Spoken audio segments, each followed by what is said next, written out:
우리가 신앙생활을 하면서 주님을 본다라고 하는 건 뭐냐? 주님을 바라본다. 이것은 주님밖에 바라볼 수 있는, 주님만 바라봐야 되는 환경이었느냐, 아니면 내 시선을 뺏어가는 많은 것들이 있지만 그 중에도 나는 주님만 바라보기로 했느냐, 이 말은 다른 말이에요.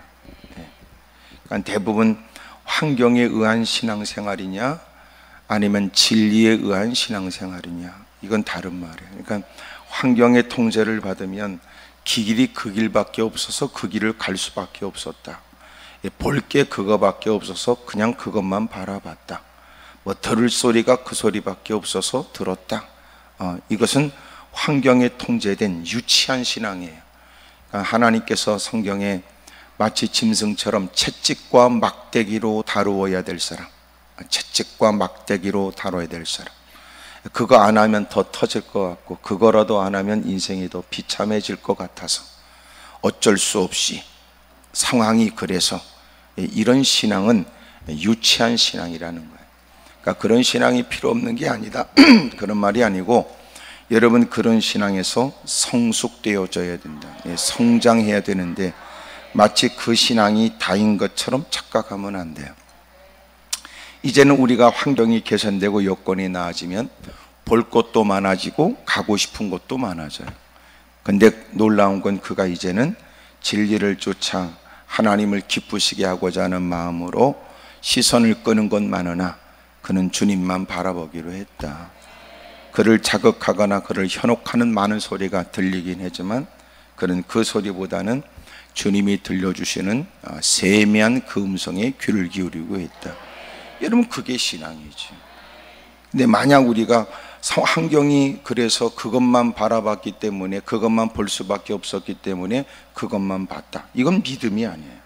왜냐하면 그에게 더 찬란한 것들이 보여지고 더 매력적인 소리가 들려지고 더 유혹할 만한, 유혹당할 만한 많은 것들이 있게 되면 또 그는 날마다 헤매고 다니니까, 날마다. 그 캄캄한 밤에는 그저 볼 게 없으니까, 그저 사방을 둘러봐도 보이는 게 없으니까 하늘 바라보긴 쉬워요. 하늘 볼 거는 하늘에 빛나는 달이나 이런 별밖에 더 있겠어요. 그러니까 꼭 그 사람들이 자빠져서 하늘 쳐다보고, 아이고 별도 많네, 오늘은 달도 밝네, 그 짓거리 하지. 이런 불야성을 이루는 도회지에서 이 사람 저 사람 끄는 클럽을 다니고 5만 가지 이런 일에 싸돌아다니는 인간들은 하늘을 볼 생각이 없어요. 저 멀리 보이는 별빛보다도 더 밝은, 여러분 휘황찬란한 불야성을 이루는 도회지에서 온갖 곳곳을 싸돌아다닌다 그 말이에요.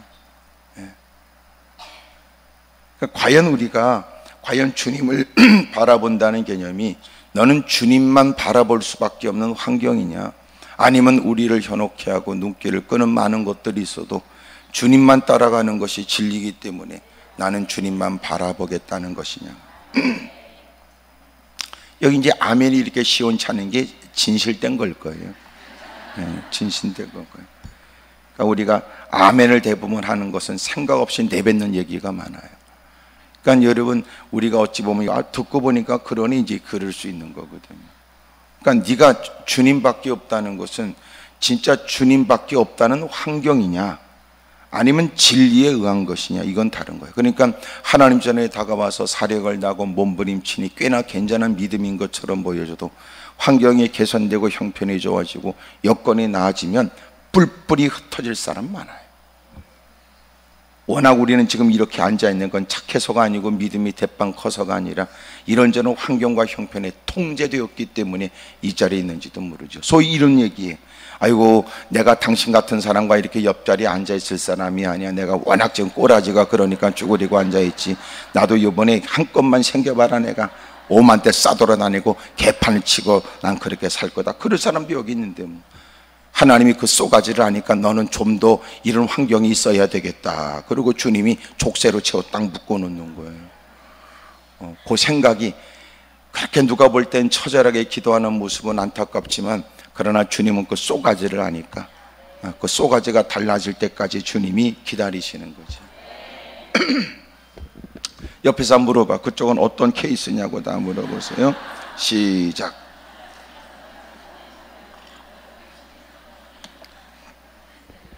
그러니까 형편에 의한 통제는 유치해요, 유치해. 예. 그것이 신앙생활을 하면서 이제 첫걸음을 내딛고 믿음을 가꾸고 말씀을 들으면서 서서히 배워가는 과정이라면 이해가 되지만, 자기도 어디 가면 말이지 집사라고 그러고 폼 잡고 권사라고 그러고 장로라고 그러고 그 정도의 사람이 아직까지 그 수준을 못 벗어나는 것은 불행한 일이지. 이제는 막 여러분 귀에 들려지는 소리가 있어도 주님의 음성을 쫓아서 말해요. 결코 내가 그런 일에 현혹될 수 없다고, 나는 말씀 따라 믿음으로 살아야 되겠다고 그래요.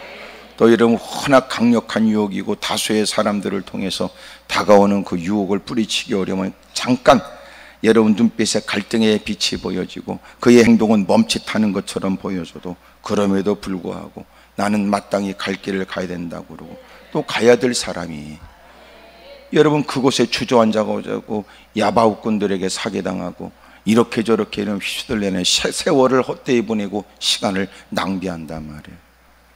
너무나 불행한 일이지. 오늘 저와 여러분들은 진리를 따라 주님을 믿는 바른 믿음의 삶을 살 수 있기를 축복합니다. 이렇게 얘기하는 이유는 있어요. 우리가 살아가면서 예기치 못한 환경 변화가 우리에게 있기 때문에 그래요. 원치 않는 일들이 많아요. 여러분 우리가 믿었던 사람들에게 상처를 입기도 하고 또 여러분 배신을 당하기도 하고 기대하면서 애써왔던 일들이 다 무산되기도 하고 너무나 많아요. 환경의 통제를 받는 사람들은 하나님 전에 다가와서 자신의 환경 개선을 위해 간절히 기도해요. 물질도 많아지고 위치가 높아지고 치러야 될 시험에 합격을 하고 사람들에게 지지를 받아가며 더 좋은 여건의 형편의 삶이 되기를 원해요. 하지만 그것이 그렇게 뜻대로 이루어지지 않을 수 있어요.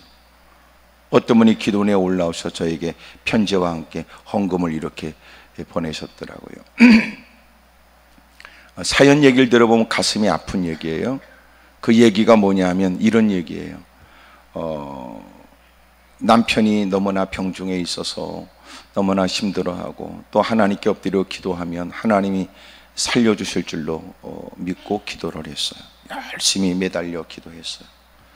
그런데 남편은 더 중해졌고 남편은 마침내 주님 품에 안기게 됐습니다. 너무나 마음 가운데 남편에 대한 얘기니까 얼마나 참담하고 힘들었겠어요. 더더군다나 하나님께서 이루어 주십사 하고 막 그렇게 간절히 기도했는데 결국은 주님 품에 안기게 됐어요.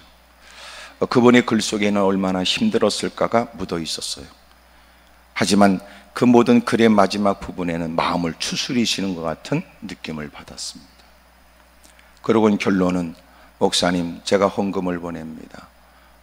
그리고 헌금을 보내셨어요. 그 힘들고 어려운 처지에도 그래도 그분이 신앙 안에서 이겨내려고 하는 몸부림치는 모습을 볼 수 있었기 때문에 더 마음이 짠했어요.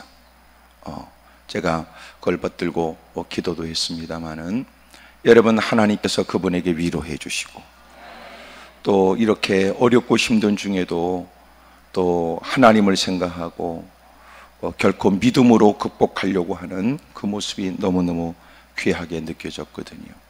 우리가 하나님께 열심히 기도하고 믿음으로 살지만 하나님이 우리에게 원하시는 것은 베일에 가려 있어요. 이미 성경에 기록된 하나님이 뭘 기뻐하는지는 기록되어 있지만 일상의 삶의 현장에서 겪게 되는 모든 일들이 다 성경에 요럴 땐 요렇게 저렇게는 저렇게 뭐 이것은 이런 뜻으로 뭐 이런 건 이렇게 나온 게 없으니까.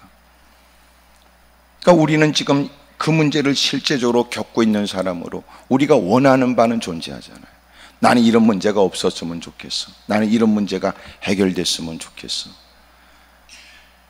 그런데 하나님의 뜻은 베일에 가려 있어요.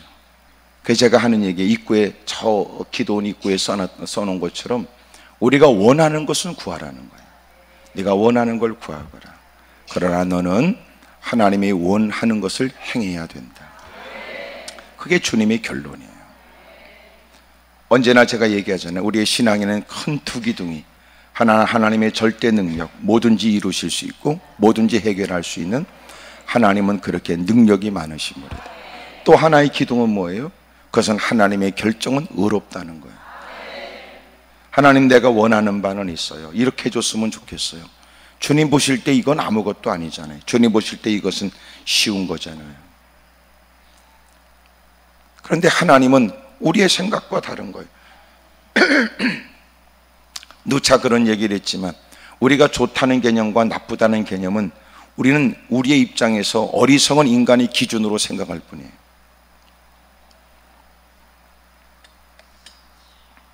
모처럼 가족들이 가서 식사한다고, 외식한다고 나갔다가 들어올 땐 대판 싸우고 들어와요. 서로 물어봤어요. 뭐 먹을래? 그럼 아무거나. 아, 그래? 그러면 우리 갈비탕 먹자. 그럼 아, 그건 싫어.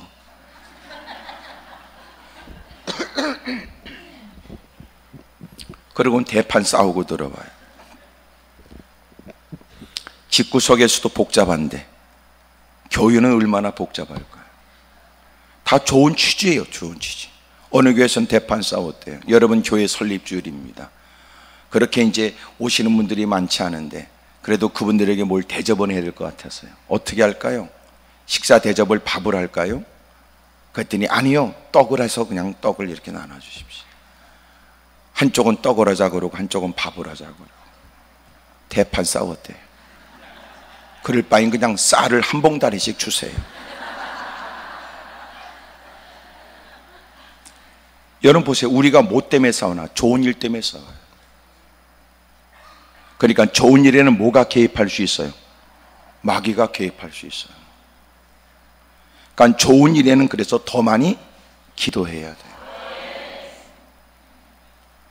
교회에 왜 다툼이 생겨요? 나쁜 일에 다투자 그러면 모든 사람이 알아요. 저건 나쁜 일이니까 경계해야 될 일이라는. 근데 좋은 일이기 때문에 사람들은 다 마음이 느슨해져요. 굳이 좋은 일인데 기도할 거 뭐 있냐고 그러죠.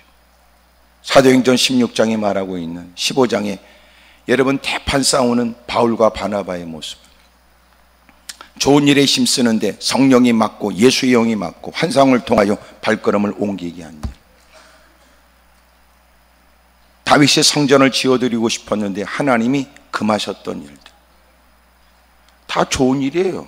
돈 있으니까 할 수 있고 명예가 할 수 있고, 그러나 돈 있다고 명예가 있다고 할 수 없는 일, 믿음으로만 할 수 있는 일. 그런데 주님이 아니라는데.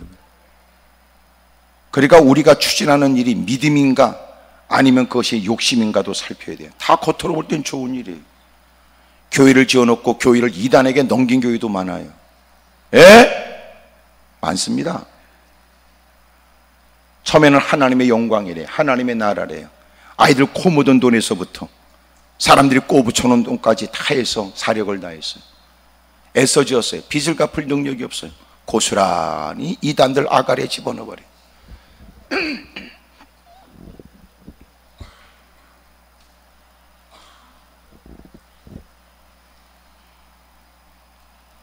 복음을 증거하는 것보다 더 나쁜 일이죠. 복음을 증거하는 것보다 더 나쁜 일이다 그 말. 왜요? 상징적으로 표현적으로 그들은 자신들이 이겼다고, 자신들이 주장하는 자신들의 논리가 진리를 이겼다고 말하는 거예요. 그들은 진리라고 주장하지만 인간적으로 꿰어 맞춘 교주에 집중된 그들의 논리로 마침내 진리를 이겼다고 말하는 거예요.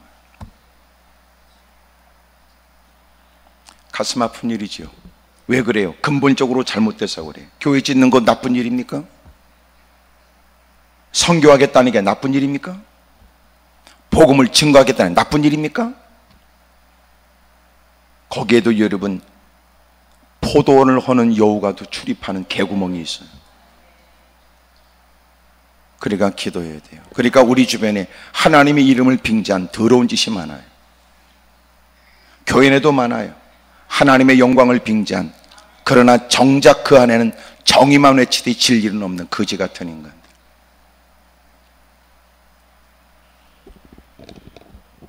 그래서 마지막 때는 밖에서도 늘 깨어있어 옳고 그름을 분별해야 되고 하나님 전에 안에서도 옳고 그름을 분별하기 위한 총명이 필요한 거예요. 장로가 여러분 하는 말이 다 바른 말이겠어요? 웃기고 있네. 권상하는 말이 다 진리겠어요? 그럴 리가. 집사가 내뱉는 다 교회에 유익된 일일까? 천만에. 그래서 교회 안에서 나누는 대화 속에서도 누군가는 분별력을 갖고 집사님 그거는 아니다, 권사님 그건 아니네, 장로님 그거는 아니네. 누가 그래야 될 거 아니야. 누가 그래? 그런데 누가 그러냐 말이에요. 그렇게 하면 또 누가 한마디 하면 기분 나빠로 쏙 뒤틀려서 두고 보자고 그러고 3개년 계획을 세우고 더러운 짓을 하고 못된 짓거리하고 끼리끼리 모여서 위력 행사하고.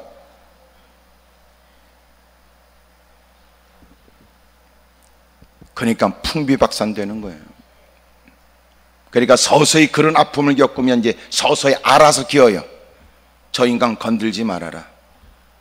웬만하면 그냥 건들지, 모른 척 해라. 그러면 정작 그 장본인인 그 인간은 무슨 짓 할까요? 해도 괜찮네, 그 짓거리 하지. 거기까지 가다가 나이까지 퍼먹어? 직분까지 있어? 육군역 배는 게 뭐가 있어? 주님 배울 날이 점점 가까운데 더러운 짓 하다가 죽어버리는 거예요. 하나님 앞에 그는 큰 심판을 당하겠지. 왜? 숱한 기회를 그는 묵살하고 짓밟고 살아온 것에 대해서 선포되는 강단의 말씀을 통해서 자기를 살필 기회 있잖아. 양심상 그래도 성경 몇 장은 그래도 읽겠지? 1년에 한 번씩이라도, 한 달에 한 번씩이라도 들춰보진 않을까? 아니면 주일마다 먼지 쌓인 성경책 걸레로 문지르고 들고 오는 걸까?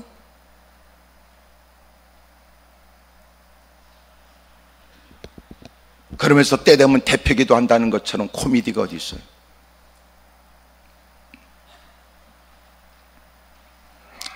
신앙생활에 언제나 밖에서도 분별해야 되지만 안에서도 분별해야 되니, 밖에서는 늘 긴장 속에서 분별하려고는 마음이 존재하지만 교회 안에 들어오면 그 어느 곳과 다를 거라는 생각에 마음의 긴장은 다 풀리게 마련.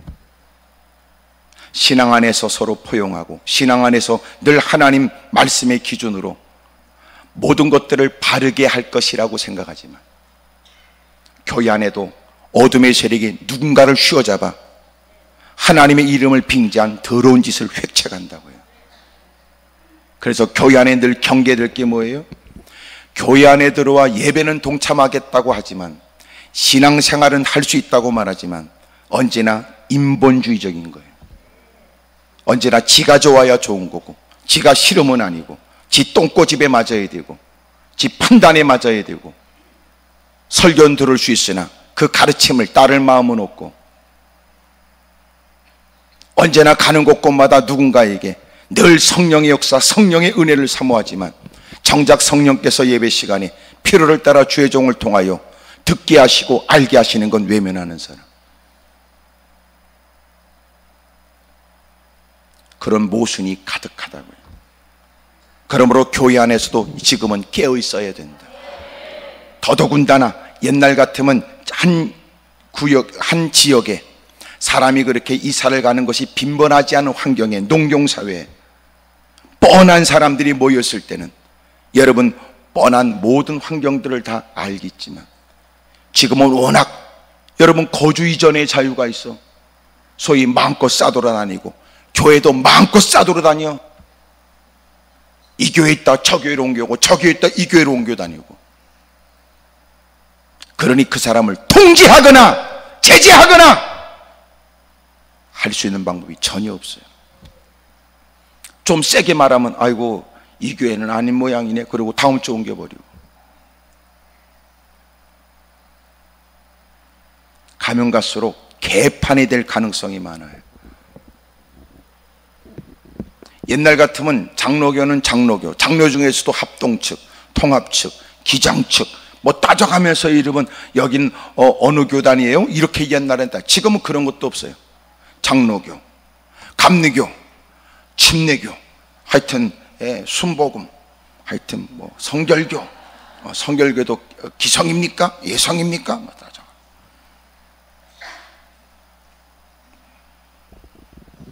지금은 상관없어요. 상관없어요. 지금은 그거 다 장로교 안에서 나누는 것도 관계없고, 이제는 감리교 갈 수 있고 침례교도 갈 수 있고 다 갈 수 있다고 생각해요. 난 나쁘다고 생각하지 않습니다.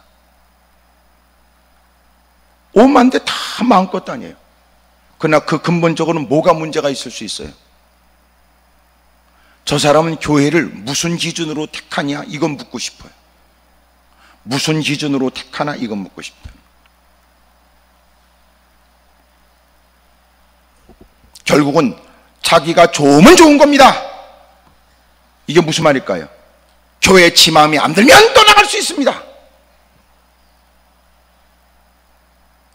적어도 바른 신앙은 주님이 원하시는 걸 쫓아 나를 고쳐야 된다라고 하는 생각이 바른 신앙인데, 아 그렇습니까?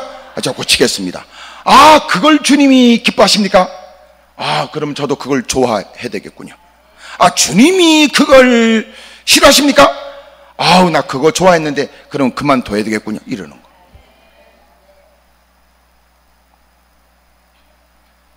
근데 그런 개념이 요새는 없어지고, 아 기분 나빠 죽겠네 정말, 아 성질나 죽겠네, 그게 이유야. 아무래도 교회 옮겨야 되겠습니다. 그리고 교회를 막 흔들어 놓고 정신없게 만들고 자기 또 훌렁 떠나가 버려. 또 몇 년 있다 어느 날 갑자기 또 딱짝 나타나.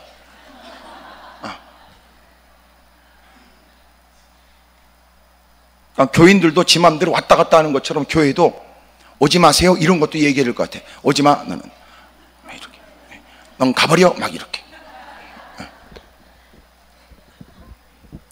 이러면 나갔다 들어올 수 있지만, 이 사람이 들어와서 자기가 그동안 그렇게 교회를 다른 교회에 있다가 왔으니까 좀 더 자숙하거나 뭔가 좀 내가 몇 년 동안 내가 이렇게 다른 교회 다녔으니까 상황이 어떻게 되나 이런 것도 살펴보거나 다른 사람을 존중히 여기거나, 자기가 떠날 때 집사했던 사람이 갔다 와서 보니까 자기는 워낙 싸돌아 다니라고 집사고, 그리고 자기 집사했던 사람은 권사가 됐고, 이게 또 못마땅한 거야. 또 놀랍죠? 내가 여러분들의 교회를 어떻게 잘하는지.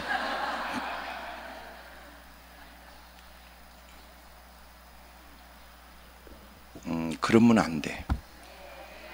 이해가 되지요? 옆에 사람한테 다 얘기하세요. 아유 다른 것들은 어떻게 감당 못하지만 그쪽이라도 잘해보라고 그러세요. 시작.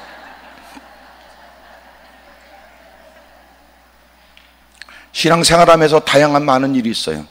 교회 안에서 네 기분 맞춰달라고 하는 것은 철없으니까, 교회 안에서 아이고 그래 나도 너처럼 처음 교회 나올 때 철없이 그 짓거리 했지, 이해를 해. 하지만 교회를 다닌 지 몇 년 10년 됐는데도 아직까지 그 짓거리 하면 그건 질병이야. 그건 정신적으로 문제 있다 그 말이에요.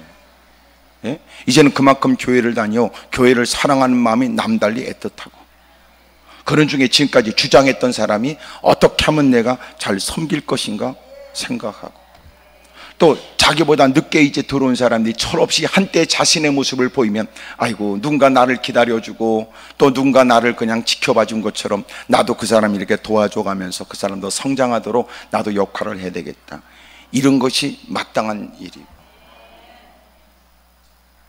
아직까지도 여러분 그렇게 성인 아이처럼 말이에요. 그러면서 또 때가 되면 또 장로 권사 집사는 또 더럽게 해먹으려고 그러면 교회가 여러분 조용할 리 있어요? 그러니까 이제 막 교회 안에 들어온 사람이 이미 교회에 나보다 먼저 10수년 신앙생활 한 사람에게 배워야 될 거 아니야. 아 그래 신앙생활 저렇게 하는 거구나, 믿음생활 저렇게 하는 거구나, 배워야 될 거 아니야. 배울 사람이 없다는데 요새는 본이 되는 사람이 없대. 그리고 오히려 그 사람들이 이렇게 얘기해. 아이고 아무개 엄마 그렇게 너무나 고지식하게 신앙생활 할 거 없어. 무슨 의미예요? 여러분 알지 무슨 말인지? 이미 교회 안에 들어온 게 11조도 안 해. 그런데 이제 막 교회 드는 사람이 말씀을 듣고 아 그래요? 그래서 얘 물었어. 집사님 11조 어떻게 하는 거예요? 그러면 그런 거 하지 마. 그런 거 하지 마. 이제 막 교회 안에 들어와서 남편이 알면 집구석 뒤집어져. 하지 마. 왜 그 말 할까요? 지도 안 하거든. 그 짓거리 한단 말이야. 그래도 제가 볼 때는 이렇게 다 오신 분들은 다 착해 보여요. 뭐 내가 보는 게 다 정확하지 않아서 그러지 다 착해 보여. 착해 보여. 뭐 여러분의 실태는 여러분 집에서 다 알고 있고 여러분 주변에 있는 사람들이 다 알겠지. 여러분이 오늘 이 자리에 누군가는 그러고 있을지도 몰라. 같이 와가지고 아이고 오늘 주님이 저 집사 하나님이 들으라고 또 이 말씀 하시는 정작 지 얘기인데도 지 얘기인 줄 모르고 막. 신앙생활 열심히 하면 뭔가 누구보다 좋은 일이 있을 것 같은데 여러분, 좋은 일이 우리가 생각하는 것처럼 좋은 일이 일어나지 않을 수 있어요. 하나님이 우리에게 반드시 우리를 사랑하여 좋은 일을 주시는 건 사실이에요. 하지만 네가 원하는 모양은 아니야. 네가 원하는 때도 아니고. 크게 아멘 하십시오. 그러니까 주님이 우리에게 반드시 좋게 하세요. 반드시. 하여튼 아멘 안 해도 반드시입니다. 근데 문제는 도대체 이게 안 믿어져. 지금 내 꼬라지나 내 형편을 보면 도대체 이해가 안 되지.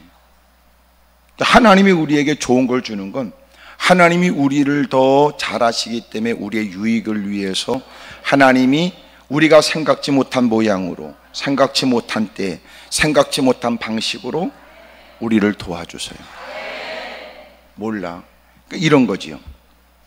우리가 자동차를 타고 다니는데 자동차 타고 다니는데 사고가 없는 게 당연한 줄 알아, 인간이?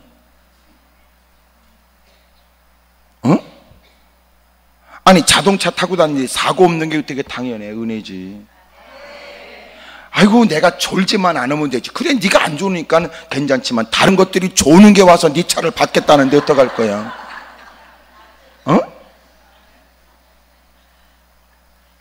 아니, 내 차선만 잘 다니. 아니, 상대방의 그 차선 간단하게 핸들만 꺾으면 넘어올 수 있는 놀란 건 1차선만 웃기고 있네. 그놈의 차가 중앙선 침범해서 저 끝 차선까지 쫓아와서 들이받는데,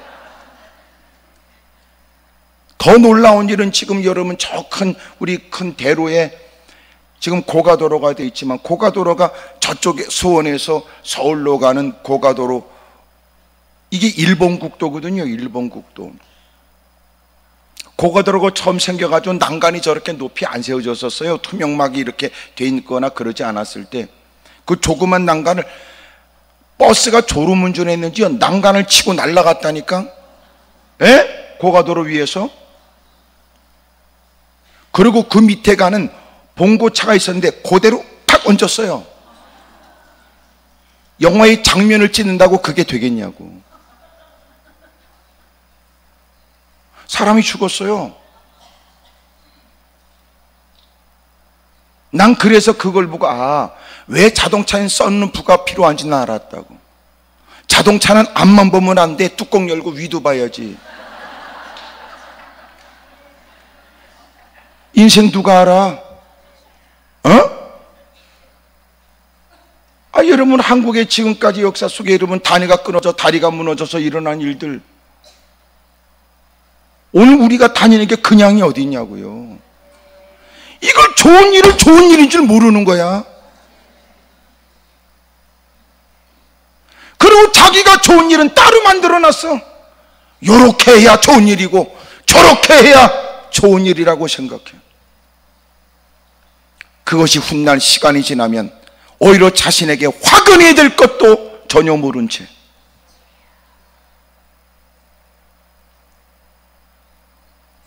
그런 우리를 주님이 우리를 사랑하니까 이만큼 사는 거예요. 아멘입니까? 똑같이 걸었던 길에서 누군가는 크나큰 힘든 일을 겪고 똑같이 흘렀던 지난 시간 속에서 누군가는 일생 잊을 수 없는 악몽 같은 일을 경험할 때, 소위 여러분 관광지에서 셀카를 찍다 목숨을 잃어버린 사람, 놀러 갔다가 여러분 예기치 못한 교통사고로, 생각지 못한 끔찍한 일들이 많잖아요. 누군가는 오랫동안 추억에 담길 머릿속에 그려지는 멋진 야경 하나, 눈에 펼쳐진 보면서도 여러분 뭐라고 말을 잊을 만큼의 어마어마한 자연의 모습들, 누군 그렇게 생각할 때 누군가는 일평생 악몽같이 생각하는 사람이 있다니까. 어떻게 그냥이 어디 있어요? 왜 우리는 그걸 하나님의 은혜라고 생각하지 못할까요? 그걸 얘기하는 건 근본적으로 하나님을 아는 지식이 결여됐기 때문에 그래요.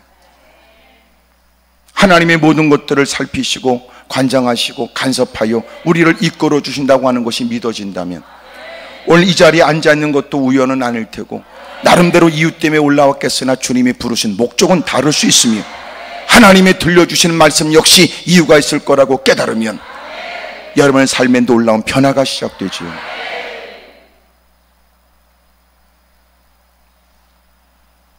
그냥이 어디 있어요? 다 하나님의 은혜지.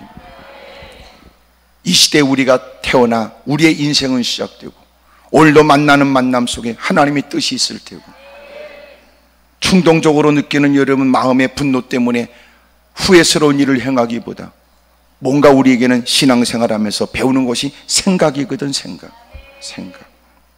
생각할 줄 아는 것.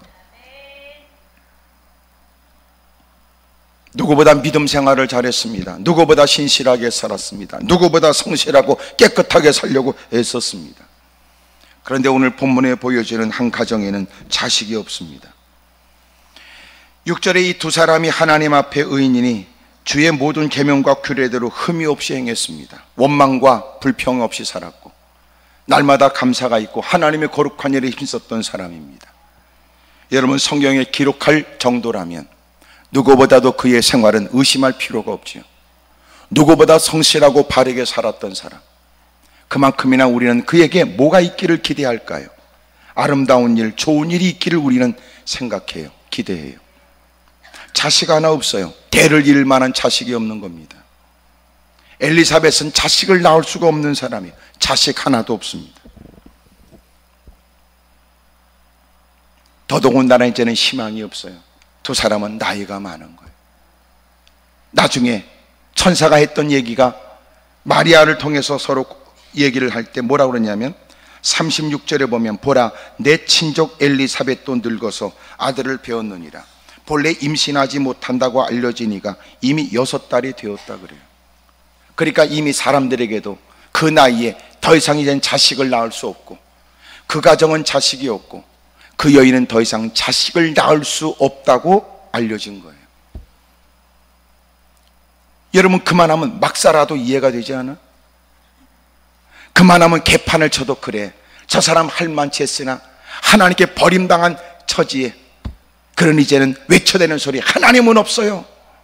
하나님은 내게 관심이 없어요. 하나님은 나를 버렸다고요. 아시지요? 내가 얼마나 사력을 닿는지. 보셨지요? 내가 얼마나 땀을 흘며 힘썼는지. 모든 사람이 다 알 거예요. 적지 않은 세월 만류의 손길을 뿌리치며 그토록 그렇게 애쓴 것 없다는 사람들을 오히려 비웃으며 주를 위해 애쓰고 힘쓰는 건 마땅하고 가장 아름다운 일이 아니겠냐고 확신에 넘치는 모습으로 보냈던 하나님이 전에서의 시간들.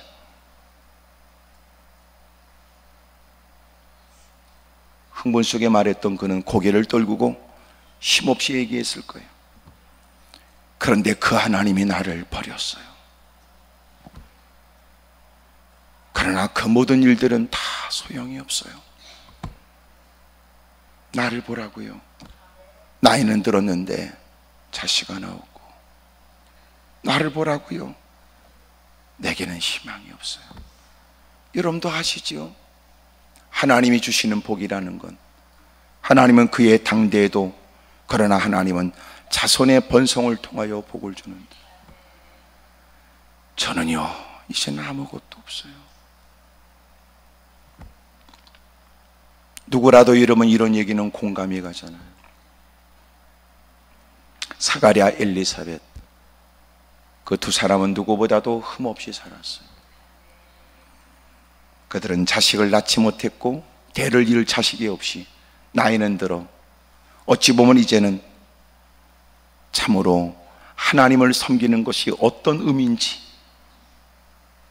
혹시나 우리 같으면 깊은 혼란 속에 빠질 수도 있었겠죠. 하지만 이들은 달랐습니다.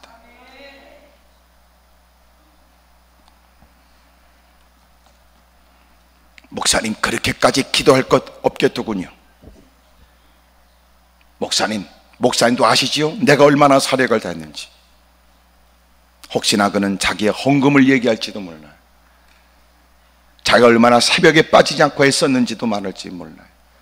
눈보라가 휘몰아치고 그렇게 어려운 옥수같이 피가 쏟아지는 것을 뚫고도 새벽기도까지 나왔던 남다른 열심, 때로는 누군가에게 칭찬을 들을 만한 신앙의 열심. 그러나 7절에 있는 것처럼 엘리사벳이 잉태를 못하고 그들에겐 자식도 없고 두 사람은 나이가 많아요. 그리고 모든 사람에게 알려졌어요. 안 됐더라고. 아이고, 그 집안은 자식도 없고 이제는 희망이 없어. 저렇게 두 사람은 나이가 많아서. 두 사람에게 나이가 많다는 건 무사람들이 아는 그들의 객관적 기준이 아니에요. 나중에 천사가 나타났을 때 사가랴에게 하나님이 내게 은혜를 베풀었어. 네 아내가 너에게 아들을 낳아줄 거야. 그랬더니 뭐라고 그랬어요? 내가 나이가 많습니다. 천사는 잘 모르시지만 제가 나이가 많습니다.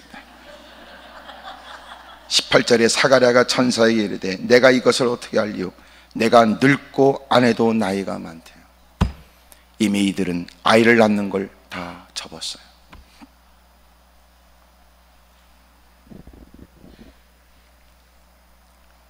그런데 어느 날 사가랴가 자기의 차례를 또 쫓아서 24조로 나눈 제사장들이 서로가 자기의 차례가 돌아오게 되면 각자 일을 분담하여 섬겼습니다. 그 반열의 차례대로 하나님 앞에서 제사장의 직무를 수행했습니다. 9절에 제사장의 전례를 따라 제비를 뽑아 그는 주의 성전에 들어가 분향하는 일을 하게 됩니다. 모든 백성은 그 밖에서 그 분향하는 시간에 기도하고 있었고, 그리고 그가 분향하고 있는데 주의 사자가 그에게 나타났습니다. 향단 우편에 주의 사자가 나타난 거예요. 우리야 전혀 잘 그려지지 않는 그림이니까 뭐 느낌이 없는지 모르지만 오늘 이렇게 졸고 있는데 옆에 딱 나타나서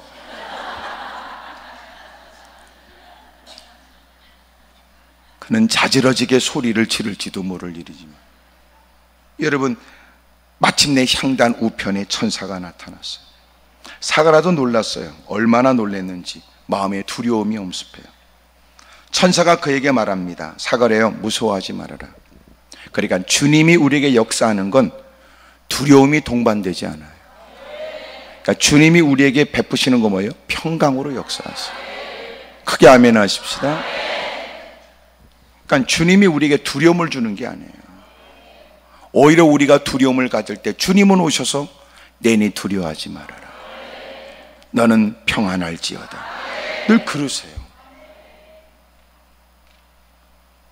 그릇된 일, 바르지 못한 일을 반복하는 그에게는 주님이 엄하게 그를 꾸짖으며 어쩔 수 없이라도 하던 짓을 멈추지 않으면 안 되도록 주님이 그렇게 두렵게 역사하기도 하지만, 그러나 하나님이 하나님의 사람들에게 베풀어 주시는 그 은혜 속에는 반드시 평강이 있어요.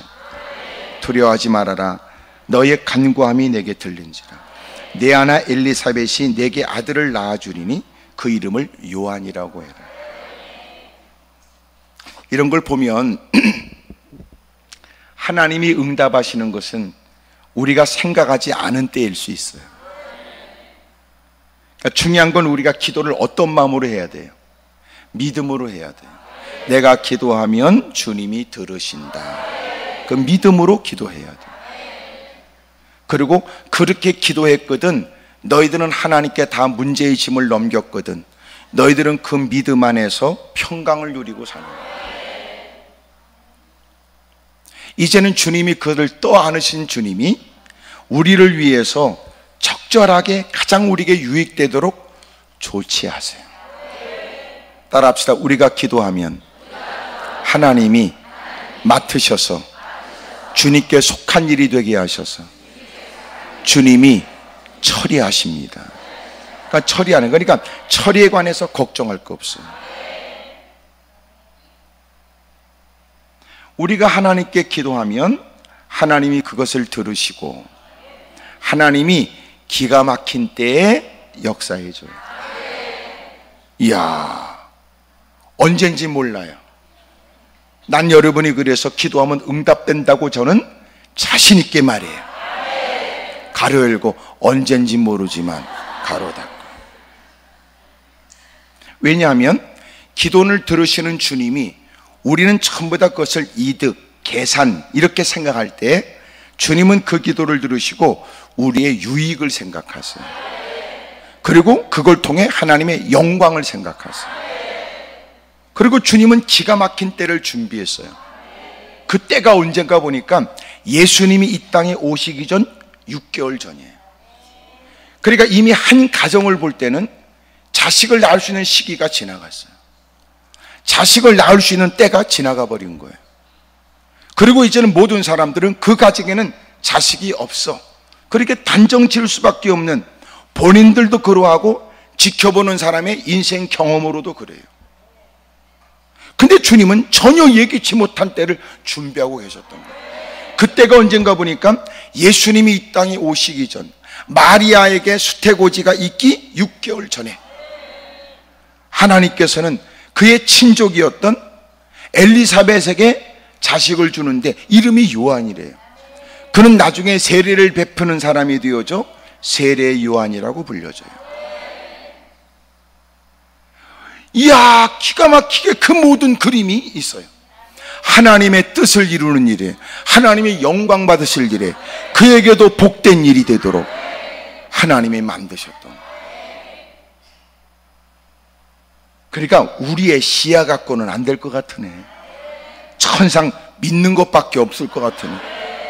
아무리 주님이 계획을 알려줘도 우리의 머리 갖고 계획이 이해는 되겠어요?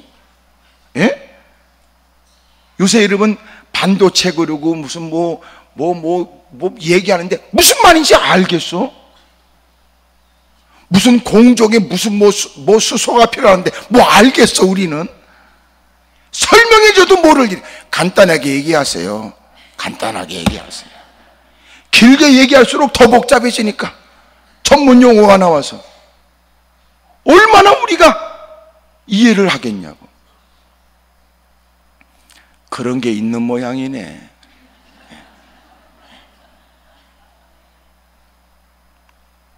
주님이 우리에게 복잡하고 어려운 상상하지 못한 일들을 얘기하면 알아들을 거예요. 이미도 주님은 충분한 것을 우리에게 주셨고, 그리고 우리가 깨닫는 건 우리는 그분을 믿는다는 거예요. 따라합시다. 기도하면 응답됩니다. 언젠지 모르지만 어떻게는 모르지만 자식을 낳지 못하는 여인의 몸을 빌어 결코 낳을 수 없다고 하는 자식을 낳도록 전혀 상상하지 못한, 얼만큼 그렇게 자식을 기다리고 열망했던 사가리도 못 믿을 만큼, 이건 적절한 때라고 수용이 안 되는, 그럴 리가 있겠냐 싶을 만큼. 잘 모르시지만 제가 나이가 좀 됩니다. 하나님이 우리에게 가르쳐 주는 건, 네가 진짜 믿음으로 기도했다면 주님이 반드시 그 기도에 응답해 준다. 그러니까 기도하는 사람은 죽어도 그의 기도는 살아있다는 거예요. 그분이 이 땅에 떠나서 그의 기도도 없어졌다고 말하지 말아라. 하나님은 그 기도를 들으셨고, 그리고 하나님은 그 기도에 응답해 주세요. 또 하나, 어느 때인지도 몰라, 어느 장소인지도 몰라. 보니까 헌신할 때 천사가 나타났어. 자기의 직무를 기꺼이 감당할 그때. 그러니까 기도는 기도의 장소에서만 응답되는 건 아니에요. 그러니까 우리가 기도한다고 무릎을 꿇었어요. 그러면 하나님은 기도하는 그 자리에서 주님이 기도의 자리가 응답의 자리도 되게 하지만, 그에게는 기도한 것만 있을 뿐 뭔가 손에 잡혀지지 않을 수도 있을 때, 그가 일상으로 돌아가 분주하고 애쓰는, 섬기고 충성하고 헌신하는 그 현장에 하나님이 그 기도를 응답해 줄 수도 있어요. 그러니까 기도를 응답받겠다는 사람이 기도만 있으면 안 돼요. 그는 기도하고 생활해야 돼요. 하나님이 그 기도를 들으시고 기도의 자리를 떠나 돌아가는 삶의 현장에서의 사람을 어떻게 만나고 어떻게 그 일에 힘쓰고 어떻게 주 일에 충성하는지를 주님이 살피시는 거예요. 기도하겠다고 성산에 올라오시니 잘하셨지요. 하지만 기도하는 여러분들에게 또 권면일 것은 기도에 대한 열심을 가진 만큼 삶에도 열심을 보이셔야 돼요. 주님께서 들으셨으면 좋겠다는 마음만큼 주님이 기뻐하셔서 주님이 당신에게 맡긴 그 일도 기쁨으로 충성하셔야 돼요. 당신이 엎드려 기도하고 하나님의 적절한 때, 하나님이 적절한 장소에서 역사하실 일들에 대해 기대하는 마음이 없는 불신의 마음으로 하나님의 사역에도 악 영향을 끼쳐 여러분이 사역을 멈추게 되거나 일상에 있어서 하나님에 대해서 무시하거나 대적하는 그릇된 일들을 행하는 것, 대단히 위험한 일이에요. 점점 아멘이 줄어드는 것은 무슨 관련이 있지 않을까, 그런 생각을 합니다. 그래서 바른 기도의 생활을 하는 사람이 누구냐? 기도에도 열심히 땀을 흘리지만 그가 해야 될 일상의 일에도 땀이 있어야 돼요. 그러니까 성경에 너희가 항상 기도하고 이런 말들은 너희가 늘 무릎 꿇고 기도하고 일하면서 기도하고 섬기면서 기도하라는 거예요. 다시 말하면 그 마음은 오직 주의 말씀에 의한 것이어야 되고 주님의 역사를 기대하는 마음이어야 되고 주님이 의식된 삶이어야 한다는 거예요. 불행한 일은 특정한 시간 마음을 쏟는 기도 생활은 하지만 안타깝게도 기도 이후에는 도대체 그 기도가 무사람들에게 부정적으로 인식되도록 못된 짓 한단 말이에요. 그래서 사람들은 이렇게 얘기해요. 기도만 하면 다냐? 이렇게. 기도 좀 한다는 것들이 이렇게. 그것이 마침내 어떤 여파로 나타나지냐면 우리도 기도하고자 하는 열심 있는 마음을 자꾸만 스스로 포기해버려요. 그리고 또 하나, 그렇게 비난받고 손가락질 받는 사람 때문에 모처럼 자신도 기도하고자 하는 마음이 욕구가 턱에까지 차오르지만 실제적으로 기도에 힘쓰기가 어려워요. 누군가가 나를 아는 사람들 그 틈바구니에서 기도하는 건 더더욱 어려워요. 여러분 가정과 특별히 교회에 기도바람이 일어나려면 기도에 대한 부정적인 것부터 제거해야 돼요. 그 옆엔 내가 잘못한 거지 그 인간이 잘못한 거지 기도가 잘못된 건 아니고, 다시 말하면 기도하라고 하신 하나님이 잘못된 게 아니고 그 인간이 기도한답시고 못된 짓을 한 그가 잘못된 거지 기도가 문제는 아니다. 그런데 못된 적지 않은 사람들에 의해서 기도하는 것조차 분위기가 위축된단 말이에요. 이건 누구 전략이냐? 마귀 전략이야. 마귀 전략. 이런 거면 또 안 돼. 기도에 모처럼 갔는데 그 못된 인간이 그 기도에 참석해서 꽤나 신령한 척하고 악을 쓰고 앉았다. 그러면 진짜 기도하겠다는 사람이 그 인간 때문에 거기 가고 싶지가 않아. 그래서 필요한 게 뭐냐면 기도를 인도하는 사람이 어떻게 그 분위기를 통제하거나 그 분위기를 선도할 것인가를, 주도할 것인가를 잘 살펴야 돼요. 기도할 때는 당신의 기도가 존중되기를 원하는 만큼 다른 사람의 기도를 방해하면 안 됩니다.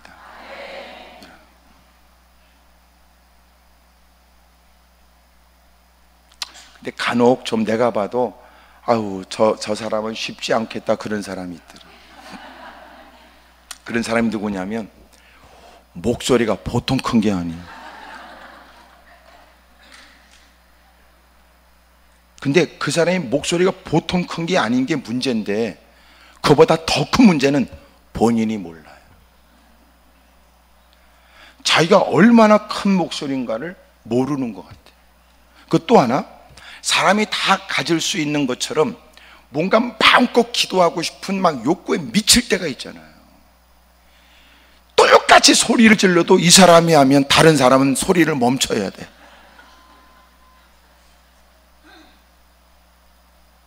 그러더라고. 그런 분들한테는 우리가 가서 좀 절제나 통제를 우리가 얘기도 하지만, 그런 분들은 때로는 홀로 있는 공간에서의 마음껏 기도하는 시간은 가져야 될 필요가 있을 것 같고, 다른 분들을 배려하는 것도 있어야 될 것 같아요. 어떤 분은 목소리 자체가, 성량 자체가 성대가 약하거나 성량이 아주 작은 사람도 있어요. 어떤 사람은 큰 사람도 있지. 서로가 그런 부분에 관해서 상대방을 존중히 여기는 기도는 필요할 것 같아요. 그래서 자칫하면 누군가에 의해서 한 사람의 자기 사연 담은 부르짖음 때문에 다수의 사람이 더 이상 기도를 할 수 없다고 느낄 수도 있어요. 그럴 때는 통제가 필요해요.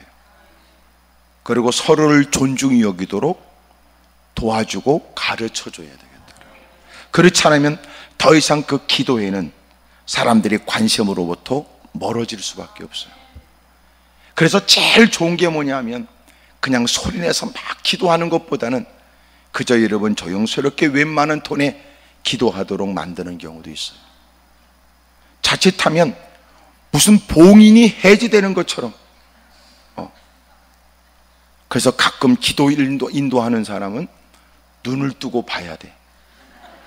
왜냐하면 피차 눈 감고 있을 때 어디서 뭔 일이 일어날지 모르니. 이미도 오랫동안 교회를 다녀 그 교회의 분위기가 이미도 익숙해져 있고 어떤 분위기로 기도를 한다는 것이 이미 체계적으로 갖춰져 있을 경우에는 보이지 않는 통제가 있지만, 그렇지 않은 경우는요 중구난방이에요. 그럴 때는 누군가가 그런 부분을 잘 조율해 줘야 되겠더라. 아유 복잡한 사람 많아요. 지 마음껏 기도하지 못하게 한다고 대드는 사람도 있을 수 있어요. 복잡하죠. 그런 사람은 조용히 귀에다 대고 얘기해야 돼요. 더 이상 통제가 안 되면 다수의 사람을 위해서 네가 나가줘야 된다고 알려줘요.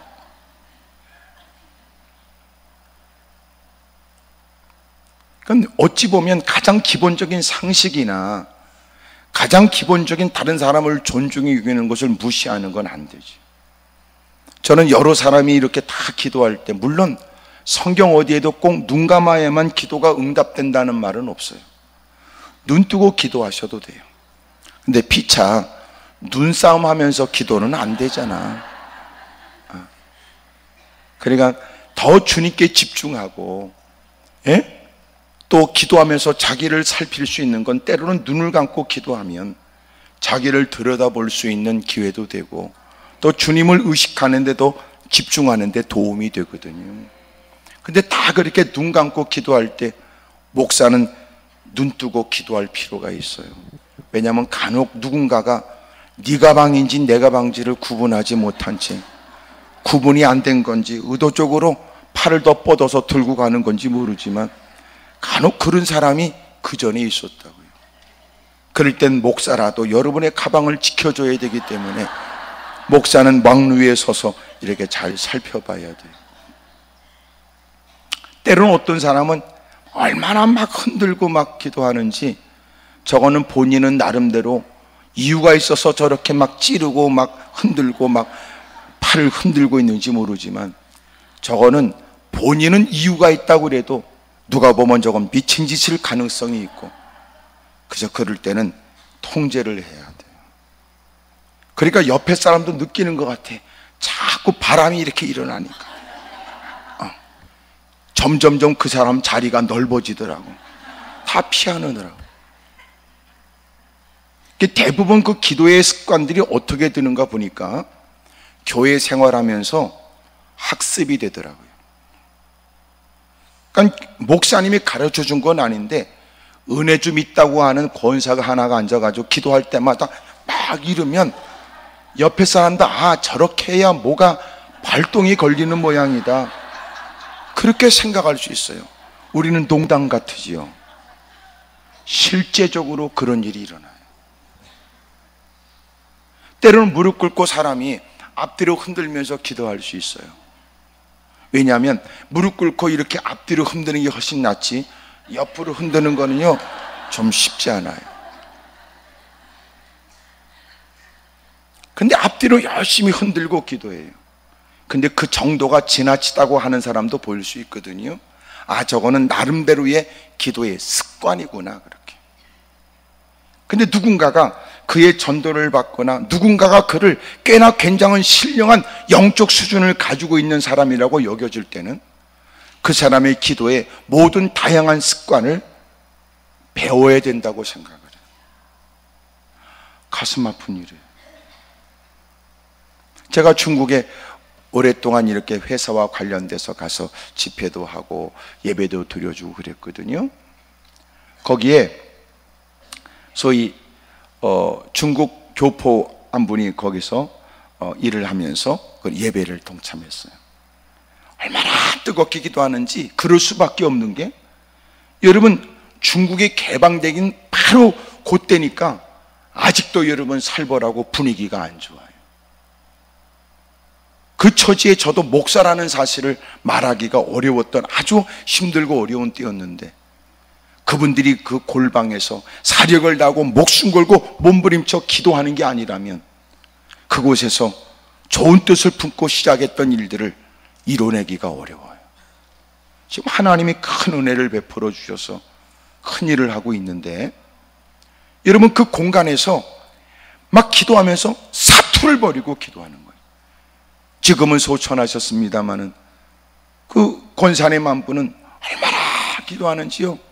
그 무더운 날씨에 그냥 공장 구석에서 그 제품 나가는 그 박스 그 하나 깔고 무릎 꿇고 기도하면요, 그 2시간 동안 3시간 동안 기도하면서 다 온팍 다 땀으로 젖도록, 그렇게 기도하지 않으면 순간순간을 극복하거나 이겨내기가 어려우니까.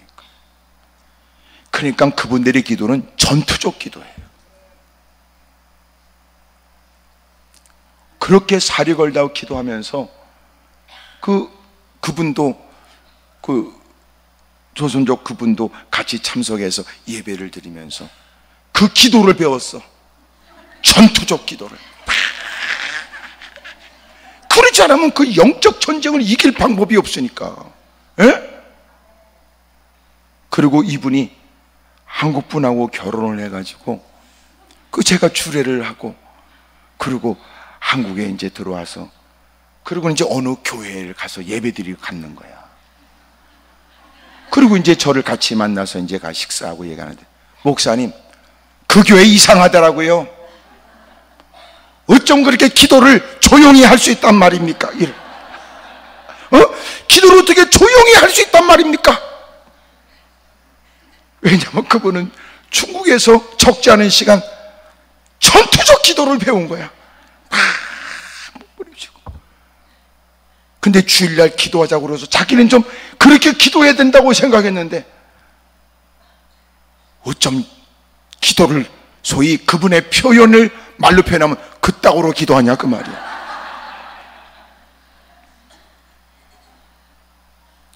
그러니까 아, 그렇구나. 누군가는 다양한 기도를 할 수 있는 중에 이럴 때는 이런 기도를 해야 된다고 생각해야 되는데, 누군가는 아, 그 기도만이 기도의 다구나, 이렇게 생각하는구나. 그것이 그분만 그랬을까요? 어떤 신학생의 얘기는 참 가슴이 아파요. 20년 동안 그래도 누구보다도 많은 성경 공부를 배운 사람이에요. 이미도 여러분 자기가 신학생이니까 많은 걸 배웠죠. 난 너무나 가슴이 아파요. 그분이 배운 것은 침묵 기도밖에 없대요.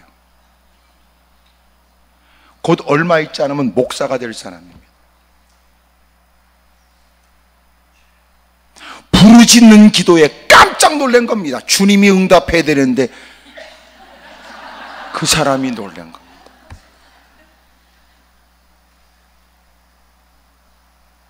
부르짖는 기도가 처음이었답니다.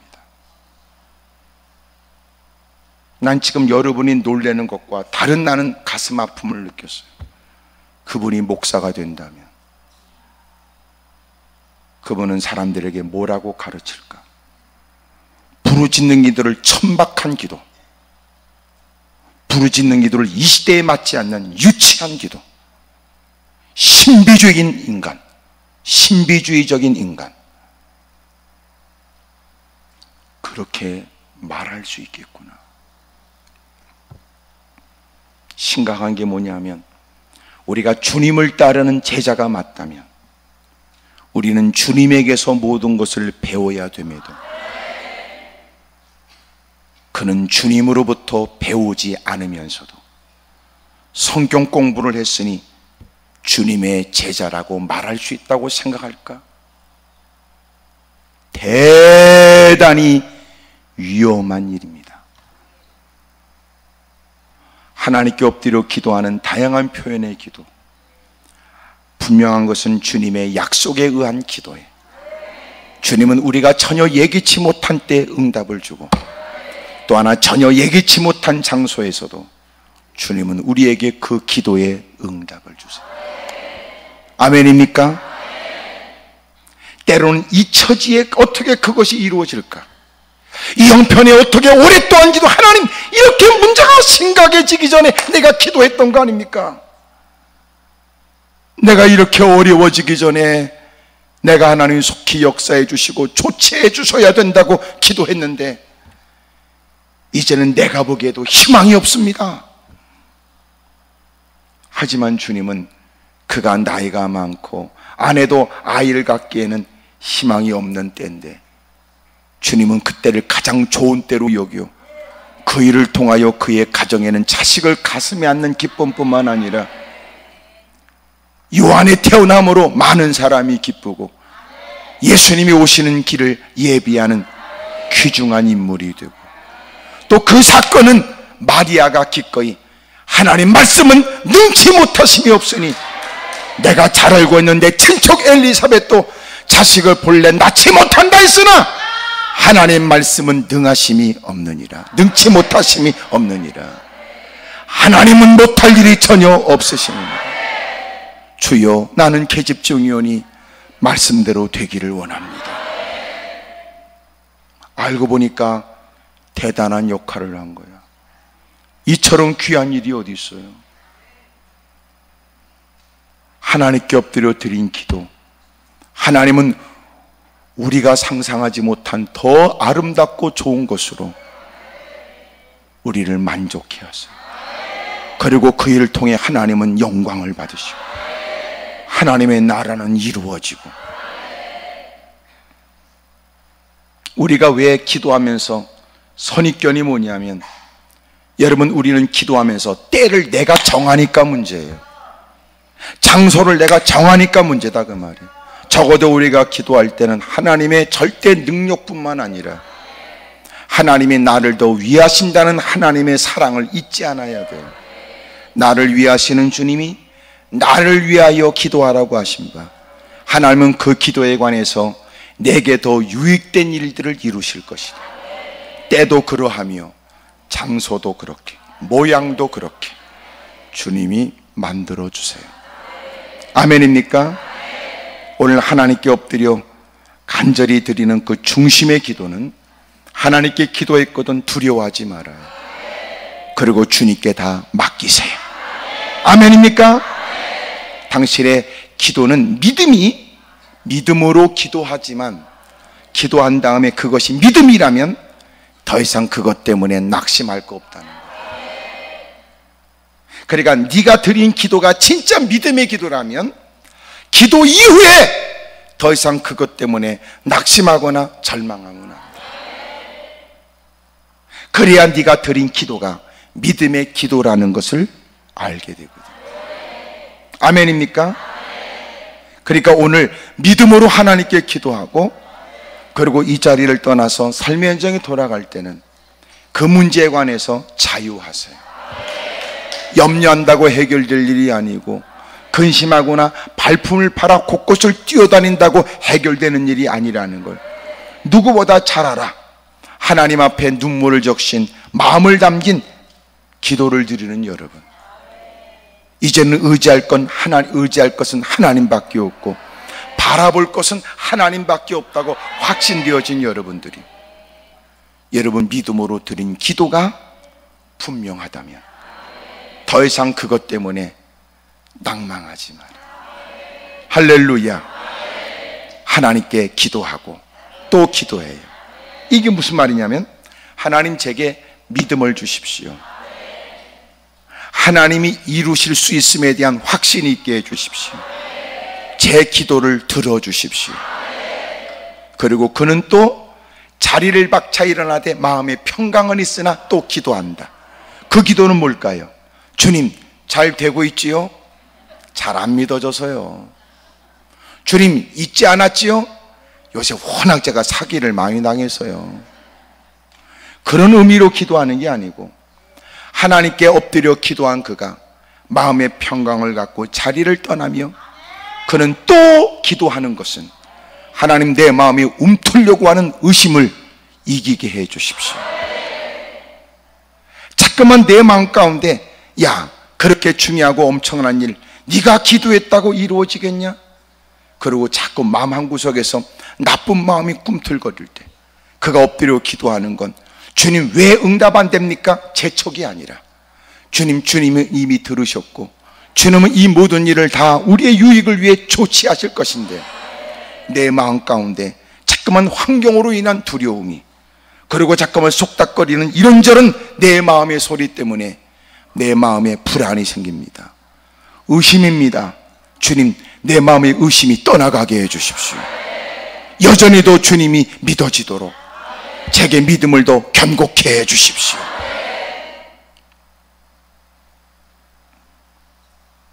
자동차에 뒤에다 짐을 싣고, 그리고 가득 짐을 싣고 난 다음에 천으로 뒤집어 씌우고, 그래가지고 강한 끈으로 한 귀퉁이에서 또 상대방으로 또 건너편으로 건너가, 그리고는 그 걸기에 딱 걸어서, 그리고는 또 힘있게 잡아당겨 또 걸고 해요. 그리고는 다 묶어 놓은 다음에 가서 한번 둘러보지요. 그리고는 흔들어서 또 흔들어 보고, 이만하면 충분히 묶었다고 생각되지만, 자동차가 막 가다 보면 가끔 고속도로에서조차 갓길에 차를 대놓고 다시 짐을 살피는 사람이 있어요. 왜 그러냐면, 짐을 가득가득 채워놓지만 이게 이제 막 차가 움직이고 달려가면서 쏠림 현상이 생기면 여러분 문제가 일어날 가능성이 있어요. 그럴 땐 다시 내려와서 그걸 다시 짐을 정리하고 다시 천을 씌우고, 그러고는 그 힘있게 다시 발을 한쪽에다가 딱 대놓고 힘있게 당겨서, 그리고 바싹 조여놓는다고요. 이게 무슨 말이냐면, 하나님의 전에서야 이만하면 충분하다고 여기지만 일상의 다양한 일에 시달리다 보면 우리의 믿음이 자꾸 나약해져요. 그럴 땐 다시 또 동요매야 돼. 에? 하나님, 제가 주님께 맡겼다고 하지만 마음 한 곳에 자꾸 의심이 튼탑니다. 자꾸 마음 가운데 나쁜 생각이 듭니다. 주님, 저 좀 도와주세요. 마음의 두려움, 염려, 의심이 떠나가게 해주세요. 열심히 일 좀 하려니까 마음 한 구석에, 야, 사람들이 너 저렇게 응답도 못 받은 게 유난스럽게 일한다고 또 괜히 사람들 말이 있어. 너 자꾸 그 생각 드는 거야. 그래, 그렇게까지 할 것 있나? 이런 생각이 또 들지. 그럴 때 하나님께 기도하고, 주님, 내 삶은 누구와 비교할 때는 부족한 듯 보여지고 이 모든 일 하나님께 다 맡겼다고는 하지만 공연이 자꾸만 마음 가운데 자격지심도 생깁니다. 하나님, 저 좀 도와주세요. 주님 때문에 시작한 하나님의 일, 하나님의 영광을 받으시면 그것처럼 가장 가치 있는 일이 있겠는가 싶어서 시작했던 일에 자꾸 마음 가운데 나쁜 생각이 듭니다. 하나님, 저 좀 도와주세요. 또 기도하고 또 다시 승리롭고 여러분 늘어졌던 어깨에 힘이 주어지고, 예? 느슨했던 팔에 여러분 다시 힘을 얻고 말이에요. 오늘 저와 여러분들에게도 그렇게 하나님께 엎드려 기도하는 믿음의 기도에 마침내 하나님이 예비하신 그 은혜, 적절한 때, 또 예기치 못한 환경에서도 이루어 주시는 놀라운 일을 감격과 기쁨 속에 노래하며 체험할 수 있기를 축복합니다. 크게 아멘 하십시다. 따라합시다. 하나님께서는 반드시 기도에 응답해 주십니다. 아멘입니까? 예, 그러므로 기도할 때는 우리에게는 믿음이 필요하고, 기도 끝난 다음에도 뭐가 필요해요? 믿음이 필요하지요. 주님이 그렇게 들으셨으니까 주님이 이루셔서 반드시 좋은 때가 있을 거야. 하나님이 되게 하셔. 우리의 기도는 헛되지 않아. 간혹 이런 경우 있어요. 열심히 기도하는 걸 목사도 알아. 그런데 그가 원했던 바가 이루어지는 것 같지 않아. 서서히 어두움이 서서히 다가오는 것 같아. 목사님, 아이고, 내 기도는 응답이 안 되는 것 같아요. 그럴 때 내가 이런 얘기를 해요. 권사님, 기도 열심히 해놓고 스스로 기도를 하찮게 만들지 마세요. 당신이 한 기도를 당신이 귀하게 여기지 않으면 누가 귀하게 여기요? 남편과 아내와 주님 다 주님을 섬긴다고 하지만 같은 마음은 아니야. 남편도 아내에게 열심히 기도해 그러지만 남편은 이미 포기했어. 그럴 때 아내는 또 매달리고 또 몸부림치는 일에 이제 보니까는 남편의 오히려 마음을 긁어. 이 사람아, 그 정도 했으면 됐다. 그만큼 했으면 됐지. 포기를 종용할 때, 여보, 나는 하나님이 기도하라고 해서 시작한 일, 기도의 마무리도 주님이 됐다 할 때까지 하려고. 어떻게 보면 내 편일 것 같았던 내 아내, 내 남편이 때로는 우리의 기도에 여러분 아프게 할 수 있어요. 우리에겐 믿음이 필요해. 사랑하는 여러분, 또 믿음으로 기도하고 또 믿음을 위해 기도하십시오. 따라합시다. 믿음으로 기도하고 믿음을 위해 기도하겠습니다. 다시 믿음으로 기도하고 믿음을 위해 기도하겠습니다. 크게 아멘 하십시다. 믿어져서 시작한 기도에 그는 또 돌아서도 기도하지 않을 수 없는 건, 하나님, 내 믿음이 흔들리지 않게 해주세요. 주님이 되게 하시면 된다는 내 믿음이 흔들리지 않도록, 처음에는 문제 때문에 기도했다가 그렇게 믿음으로 하나님이 되게 하실 줄로 믿는 믿음으로 몸부림쳤다가 환경 때문에 마음이 흔들리면 그는 이제는 또 믿음을 위해 기도해야 돼요. 따라합시다. 믿음으로 기도합니다. 믿음을 위해 기도합니다. 할렐루야. 마침내는 그 믿음의 아름다운 열매가 우리 모두에게 있게 될 줄로 믿습니다. 무릎을 꿇겠습니다.